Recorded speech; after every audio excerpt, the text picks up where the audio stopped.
কিভাবে দখল পেলে আমাদের এক ব্যবসায়ীকে দখলদারিত্বে অন্তর্কন্ট্রোলের কারণে মেরে ফেলা হয়েছে। প্রিয় বন্ধুগণ, আমরা এসেছি আপনাদের কাছে সেই নতুন দেশ গড়ার আহ্বান নিয়ে, সেই শহীদের রক্তের মূল্য শোধ করার আহ্বান নিয়ে, জুলাই ঘোষণাপত্র এবং জুলাই সনদ বাস্তবায়নের দাবি নিয়ে ইনশাআল্লাহ আমরা প্রত্যেকটা জেলায় যাবো। সর্বদৃষ্টি সবকিছুকে উপেক্ষা করে আমরা আপনাদের সাথে থাকবো।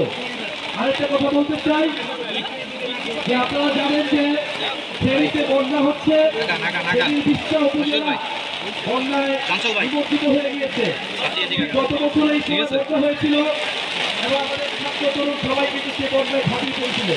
কিন্তু সেই বন্যা সমস্যাগুলোর জন্য আমাদের প্রয়োজন, দীর্ঘমেয়াদী ব্যবস্থা প্রয়োজন। সেই ব্যবস্থা নিতে হলে ফেনী জেলায় যারা এনসিপি নেতাকর্মীদের কার্যক্রমে সহায়তা করছে তাদেরকে ধন্যবাদ জানাচ্ছি। আমাদের কথা শুনছে, আপনাদেরকে ধন্যবাদ জানাচ্ছি।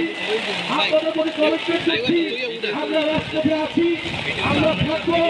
আপনাদেরকে চালাবার দখলদার দুর্নীতিবাজদের থেকে মুক্ত করতে গণঅভ্যুত্থানের নেতৃত্ব এবং জাতীয় নাগরিক পার্টির নেতৃবৃন্দ সবসময় মুক্তি নিয়ে লড়াই করবে। আমরা গণঅভ্যুত্থানের পথে বাংলাদেশকে দিতে চাই এবং যারা বিরোধী আছে। ওয়ালটন এখন দেশের সীমানা পেরিয়ে পৌঁছে গিয়েছে 50টিরও বেশি দেশে। ওয়ালটন, ঘরে ঘরে বিশ্বজুড়ে। হিন্দু মুসলমান বৌদ্ধ খ্রিস্টান সকল ধর্মের মানুষের প্রতি আমাদের আহ্বান, সব ধর্মমত নির্বিশেষে বাংলাদেশকে আমরা একটা ইনসাফের রাষ্ট্র, দায় দরদের রাষ্ট্র হিসেবে প্রতিষ্ঠিত করতে চাই, যেখানে কোনো বৈষম্য থাকবে না, দুর্নীতি থাকবে না, আপনার আমার নাগরিক মর্যাদা প্রতিষ্ঠিত হবে। আরেকটি কথা আমরা বলেছি, যদি সীমান্তে হত্যাকাণ্ড চলমান থেকে এইভাবে বিএসএফ বাহিনী, ভারতীয় খুনি বাহিনী যদি আমার ভাইদেরকে হত্যা করে, আমরা প্রয়োজনে সীমান্তে লংমার্চ করবো। আজকেও বলছি, আমরা সীমান্তে খুবই দ্রুত আসবো। সেদিন আমার দুই ভাইকে হত্যা করা হয়েছে সীমান্তে। সরকারের প্রতি বলবো, কঠোর হতে হবে, আমাদের বিজেপিকে কঠোর হইতে হবে।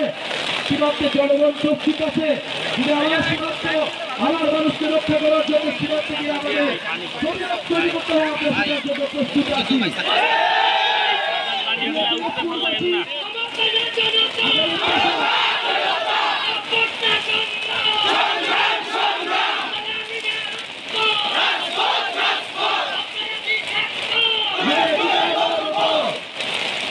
স্কুলবাসী কিছুর আগে আমরা ঢাকায় শহীদ মিনারে গত বছর এক দফা দিয়েছিলাম।